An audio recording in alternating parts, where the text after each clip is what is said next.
अस्सलाम वालेकुम व्यूअर्स, आइए केमिस्ट्री एकेडमी में आप सबको वेलकम।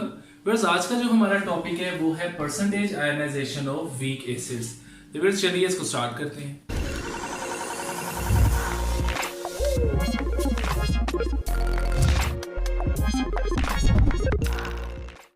व्यूअर्स, स्ट्रॉन्ग एसिड्स के बारे में तो हम जानते हैं कि जब हम उन्हें वाटर में डिसॉल्व करते हैं तो वो कंप्लीटली डिसॉल्व हो जाते हैं।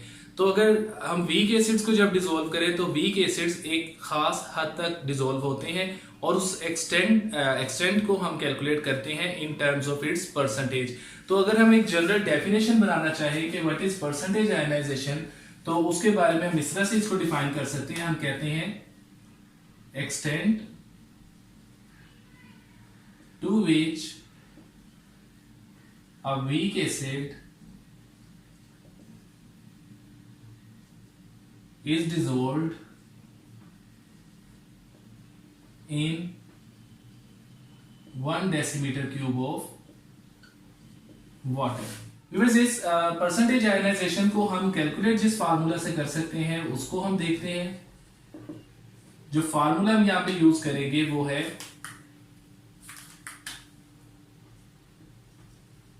percentage ionization, that is equal to amount of acid ionized divided by amount of acid initially present, और चूंकि परसेंटेज है तो इनटू 100। व्यूअर्स, इस फार्मूला को यूज करते हुए हम किसी भी वीक एसिड की परसेंटेज आयनाइजेशन को कैलकुलेट कर सकते हैं और वो अभी हमें न्यूमेरिकल प्रॉब्लम से करेंगे भी। पहले हम इसको समझ लेते हैं व्यूअर्स कि जो परसेंटेज आयनाइजेशन है ये किन फैक्टर्स पर डिपेंड करती है। तो हम इधर लिखते हैं वो फैक्टर्स जिनके ऊपर परसेंटेज आयनाइजेशन डिपेंड करती है। तो उसमें व्यूअर्स पहला फैक्टर हमारे पास है कि lesser the molarity of weak acid,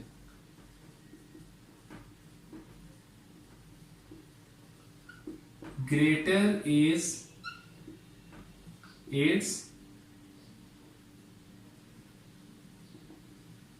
ionization। और बस इसका रीजन क्या है? Because more amount of anions and cations of water or solvent are available for weak acids to surround them। और viewers, इसी से रिलेटेड हम दूसरा फैक्टर अगर बनाना चाहें तो दूसरा फैक्टर आता है ग्रेटर डाइल्यूशन, यानी more we dilute the solution greater is ionization. और व्यूअर्स, इसका रीजन भी यही वाला है। अब व्यूअर्स, हम एक न्यूमेरिकल प्रॉब्लम को सोल्व करके एसिडिक एसिड का परसेंटेज आयनाइजेशन कैलकुलेट करेंगे। तो सबसे पहले हम स्टेटमेंट देख लेते हैं। स्टेटमेंट है कि find the percentage ionization of acidic acid when 0.1 moles of it has been dissolved in 1 decimetre cube. और इस केस में जो Ka की वैल्यू है वो है 1.8 इंटू 10⁻⁵ और ये है एट 25 डिग्री सेंटीग्रेड। तो फिर सबसे पहले हम एसिडिक एसिड की आयनाइजेशन की इक्वेशन लिख लेते हैं और वो इस तरह से बनेगी कि एसिडिक एसिड को अगर हम डिसॉल्व करवाते हैं वाटर के अंदर तो it form CH3COO minus acetate ions और साथ में H+ आयंस। तो व्यूअर्स, अगर हम इनिशियली देखें T इज इक्वल टू 0 पे, तो अभी जो कि डिसोल्यूशन नहीं हो रही, तो हम ये कहेंगे कि जो इनिशियल कंसंट्रेशन है हमारे पास यहाँ पे एसिटिक एसिड की वो जैसे गिवन है 0.1 मोल्स और एसिटेट आयन की 0 मोल्स होंगे और इसी तरह ही हाइड्रोजन आयन भी 0 मोल्स। और अगर हम देखें अब इक्विलिब्रियम की स्टेट पे इक्विलिब्रियम अचीव हो चुका है, तो उस वक्त हमारे पास जो इनके कंसंट्रेशंस में कमी आएगी वो इस तरह से आएगी कि 0.1 माइनस एक्स, इधर आ जाएगा x और इधर भी आ जाएगा x मोल्स। अभी बस यहाँ पे एक पॉइंट समझने वाला है, चूंकि acetic acid is a weak acid, तो हम ये कह सकते हैं कि as CH3COOH is weak acid, so 0.1 minus x is approximately equal to 0.1 initial concentration, यानी ना होने के बराबर डिसोल्व होगा। अभी बस अब हम इसका सबसे पहले K एक्सप्रेशन लिख लेते हैं, और यानी ionization constant of acid that is equal to molar concentration of acetate ion into molar concentration of hydrogen ions divided by molar concentration और initial concentration of acid। तो बस इनकी वैल्यूज पुट करते हैं यहाँ पे। तो Ke की वैल्यू हमें गिवन है 1.8 into 10⁻⁵।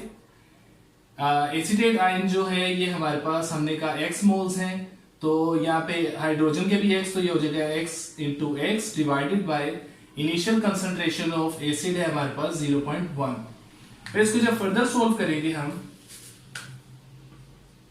तो हमारे पास बनेगा x square over 0.1 equal 1.8 into 10⁻⁵, और फिर इसको फर्दर सोल्व करने पे आएगा x square equal 1.8 into 10⁻⁵ into 0.1, which further gives us on solution x square equal 1.8 into 10⁻⁶ moles per decimetre cube. Viewers ये तो आ गई x स्क्वायर की वैल्यू, तो हम इधर लिखेंगे for x we take square root of both sides. फिर बनेगा हमारे पास x square square root equals 1.8 into 10⁻⁶ का स्क्वायर रूट। और व्यूअर्स जब हम इसको फर्दर सोल्व करेंगे तो हमारे पास आंसर आएगा x equal to 1.3 into 10⁻³ moles per decimetre cube. Viewers moles per decimetre cube हम क्यों कह रहे हैं, क्योंकि हमने 1 dn क्यूब में डिसोल्व किया हुआ है।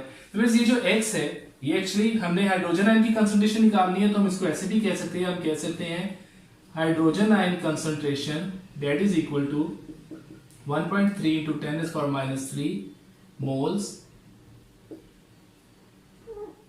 पर डेसीमीटर क्यूब। ये भी बस हमारे पास आ गई हाइड्रोजन आयंस की कंसंट्रेशन। अब हमने निकालनी है परसेंटेज आयनाइजेशन, तो हम ये वाला फार्मूला अप्लाई करेंगे, तो हम इधर लिखेंगे for percentage ionization we can say that percentage that is equal to, अब ऊपर आना है अमाउंट ऑफ एसिड आयनाइज जो कि ये वैल्यू है that is 1.3 into 10⁻³ divided by amount of acid initially present that is 0.1 into 100। अभी बस यहाँ पे मैं इनके यूनिट साथ में नहीं लिख रहा क्योंकि दोनों मोल्स पर डेसीमीटर क्यूब है, तो वो कैंसल आउट हो जाएंगे। और जब इसको हम सोल्व करेंगे तो हमारे पास जो परसेंटेज है वो आएगी 1.3%। तो इससे हमें क्या इंफॉर्मेशन मिल रही है, हम कहेंगे कि out of 1000 molecules of acetic acid only 13 are ionized, whereas 987 are at 25 degrees centigrade when initial concentration of acetic acid is 0.1 molar. बस ये तो हो गया कि हम किस तरह से परसेंटेज आयनाइजेशन कैलकुलेट कर सकते हैं। यहां पे मैं आपको एक पॉइंट और बताता जाऊं कि जैसे हमने लिखा था ग्रेटर डाइल्यूशन करने से आयनाइजेशन ग्रेटर हो जाती है, और ये जो पॉइंट है इसको हम कहते हैं it is true in case of every weak acid when it is dissolved in solvent, और इस लॉ को हम कहते हैं viewers Ostwald's dilution law. That is this point. तो व्यूअर्स आई होप कि आपको ये लेक्चर समझ आ गया होगा। फिर भी अगर कोई क्वेश्चन या कंफ्यूजन हो तो आप हमें ऑनलाइन कमेंट्स में पूछ सकते हैं। आप हमारी वीडियोस को ज्यादा से ज्यादा वॉच, लाइक एंड शेयर कीजिए, और हमारे चैनल आईए केमिस्ट्री अकेडमी को जरूर सब्सक्राइब करें ताकि हम इसी तरह ही नए नए लेक्चर्स और वीडियोस के साथ आपके सामने हाजिर होते रहें। अल्लाह हाफिज।